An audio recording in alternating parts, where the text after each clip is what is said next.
light codes. So I recognized that I had some really severe ascension symptoms to prepare the physical biology, my 3D body, to be able to hold these particular energies, to just translate them, to just have cognition of them, you know, and that's our thing, you know, we're getting so many energies that come in, but our bodies are being prepared to actually have the cognition of what's going on, and that's the whole embodying our multidimensionality, as we're embodying it in new ways now, and it's pretty hard to describe. I think it's going to be, starting from this year on, a new level of experience, this multidimensional embodiment, what that means. I think we're exploring a whole new way, and at least they're explaining that too, that this is actually a new experiment. What we're doing. I've been like, who's steering the ship, you know? And it's really, you know, but yet it's amazing. I mean, again, there's no fear. You know what I mean? It really feels supported and wonderful, but it is pretty amazing when you start to realize. I think it's the shift, you know, in the beginning, when I was in contact with them, it was more like awe, just, you know, just an awe-inspiring, oh my God, this is my family. I just felt my heart just open up to such degrees. You know, a lot of my void and loneliness as a third-dimensional being, as Lisa, that felt so weird and estranged on the earth, this really was eradicated at that contact. It was my family. Family in a way I can't describe. You know what I mean? It's just, you know they're there, but it's like remembering they're there and they're there all of a sudden, and you're just like overcome with a kind of bliss. And now it's like, okay, we got things to do. So it's kind of, you evolve, I think, in your purposes, and you know, and they've been very gentle with me, thank God. You know, because obviously this information, they only give you what you can take at the time. And in the beginning, there is no way that I was able to psychologically integrate the true dynamics of what's happening on this planet. You know what I mean? It took spiritual maturity, and they have told me that that's very rare. You know, that's very rare. And so that's a lot of like what I endeavor to, is to help with the multidimensional anatomy and understand this process, because we are getting recruited. The human race is at a pinnacle point in its evolution.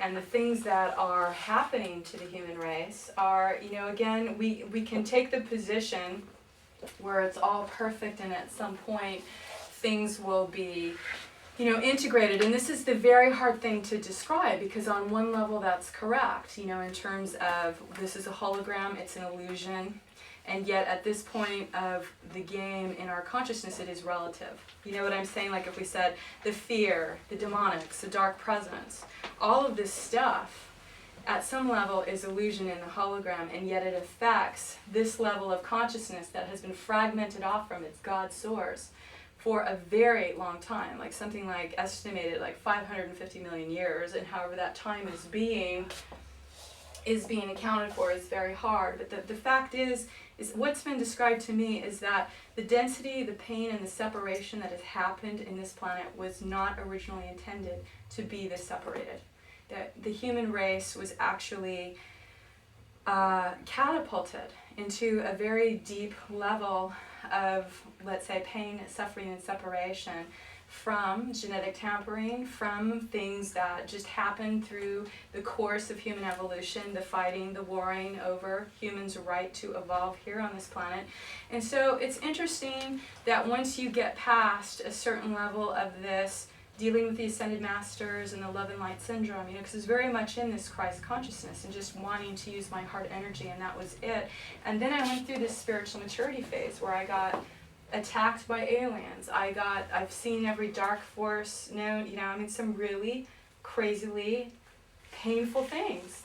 To know that they exist in my Pollyanna consciousness was very hard to accept, and yet that gave me, I think, the wisdom and the strength for me to understand that that's why I'm standing here.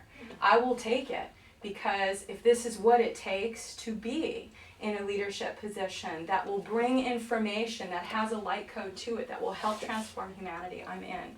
You know, and so each one of us will come to that level in our own evolution and through our own realization, where you'll be overcome at that level, and you will say there is nothing else you can do, because you actually realize the plight of the human species, and what has happened here is an aberration.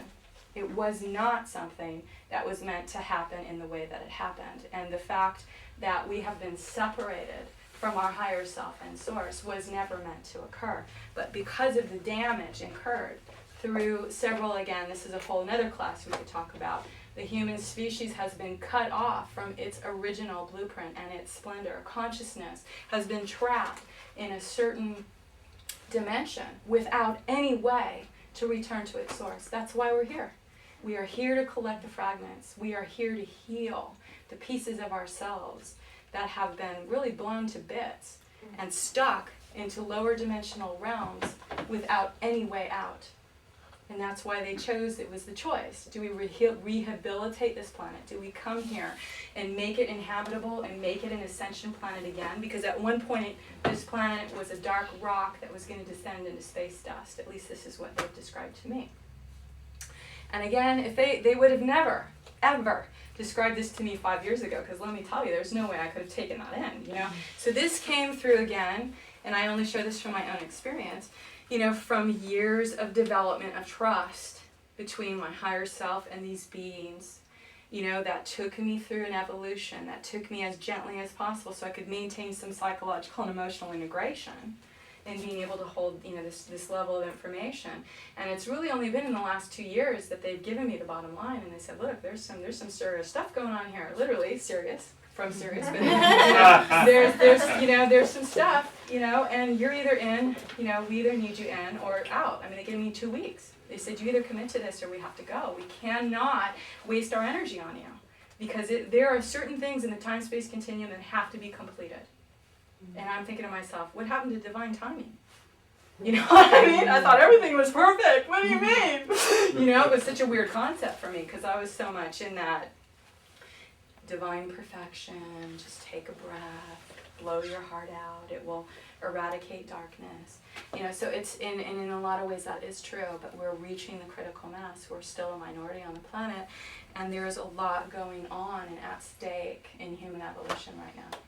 Okay, so beings that are not serving the law of one are out of alignment with the oneness. They basically have an agenda. So there's lots of agendas on the planet right now in terms of beings seeking to fulfill their own agenda. So for me, what has worked really well is the law of one. So in challenging them against the light and service to the law of one. Can you give me the exact dialogue? Like, let's role play. Or I show up. What do you say to me? Well, are you saying that you're having beings just show up as a looky-loo around you? I'm not saying it's happened. I'm just wanting to be prepared. Okay. So I'm saying, like, if... Well, 12-dimensional seal. Yeah, well, I do that. First. Okay. Yeah. The next one I love is the Epsilon sequence, which again, that was a particular technique brought by Ashiana Dean. It's the theta symbol. And what I notice, because it has to do with disengaging manipulation, if the being has any energy of manipulation, it just can't hang out there. What's the symbol? A theta symbol. It's a Greek letter. Let's see. It's more like an egg shape with a line through it. This. And so I'll use this symbol like I'll be working with a client, and something will come in. They always go for your weak spot, and my weak spot is the left side. A lot of us have a weak left side because we've got implants on our left side. So it'll go for this, and I'll just pop a theta symbol. You know, because the technique actually has you working with your chakra. You put the theta symbol in your heart, and you expand your body. And anybody who wants this, please email me, and I believe it's on my website, and I'll send it to you. But this is the symbol, but I found it very helpful to pop it out of your field. Like I had one time something coming from my head, and I popped it out, and it just dissolved in its tracks right there. So. And if you do that, and it's an ascended being, or it's one of your guides, they're gonna just they're just be there. But I noticed that kind of dissolves the energy of manipulation. I also noticed there's something called you can track their energy field. So you kind of visualize the being, and you put a white bubble on top of the image, like say they're there. Take a white bubble from your third eye and superimpose it over the being. See how much of their field is clear. You will start to see where the being has darkness. You know, like If the being is light through a large part of it, you know, like, and it's almost through your intention as well. So you're superimposing the bubble, and you want to see it over the being, and then see how much of this is light source. You know what I mean? Because you'll see like dark cracks come in. And if there's only dark cracks on the top, then you understand that this is maybe a 6th or 7th or 8th, you know, this is a dimensional being that's coming from about there, you know. But if you're in the presence of a master, my God, there's, you know, they're just like, you know, beaming out. I mean, there's no, you know. So you kind of, because sometimes these beings are, again, they have useful data. You know what I'm saying? But again, you realize like who you're dealing with, and that there may be an agenda there, you know. But I would generally, that's what I do, is I challenge them. In the name, for me, it's the Melchizedek order. Right.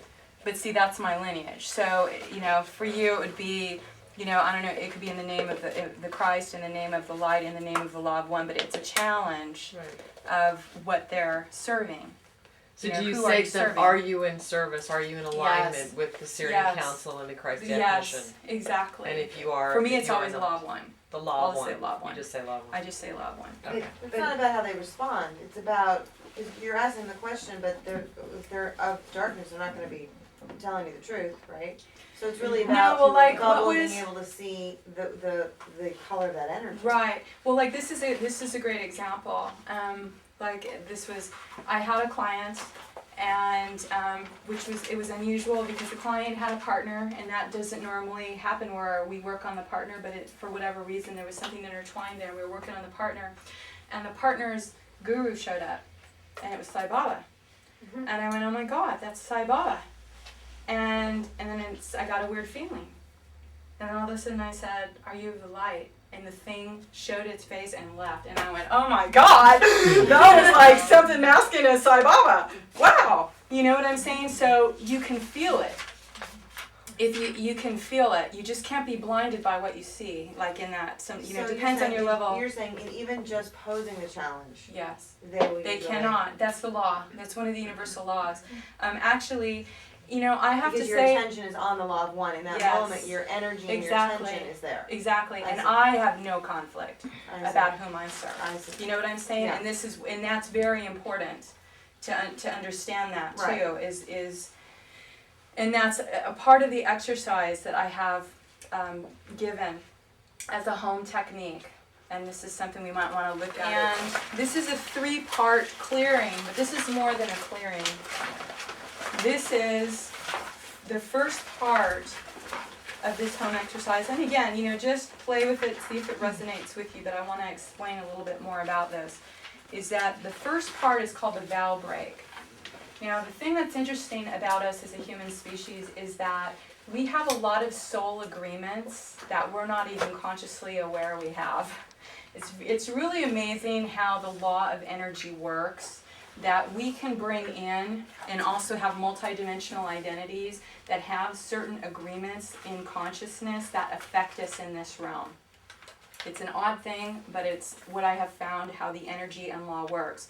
So when you say the vow break, you are actually, and I suggest you say it out loud because your DNA and your consciousness needs to hear it, because basically what you are stating is that I release any agreements to illusion, separation, disharmony, ego, consciousness, etc. Because at one point in our evolution, it was a benefit. We needed to do that, right? We came into this realm once as avatar God beings. We came in to experience polarity. We came in to experience duality. So we had agreements around this.